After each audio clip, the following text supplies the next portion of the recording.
Right. As we close the day, as the day goes down, let's also make this very clear. God wants all of us to be disciples.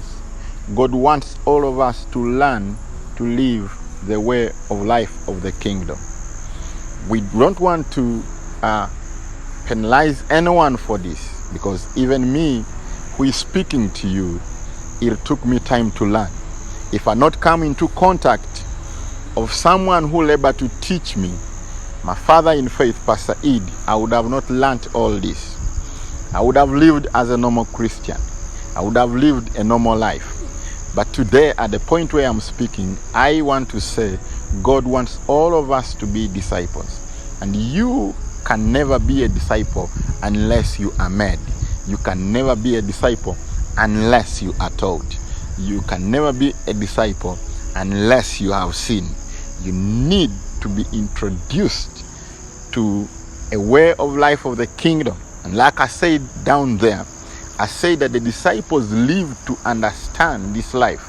And when Jesus ascended in the Acts of the Apostles, we saw them living the way of life. They did not use scriptures to create a difference in their societies, but they were able to use their testimony. And what was their testimony? They were talking about their old life, and they were talking about their new life. We can see in the Acts of the Apostles chapter 6, and we can see how they were caring about people.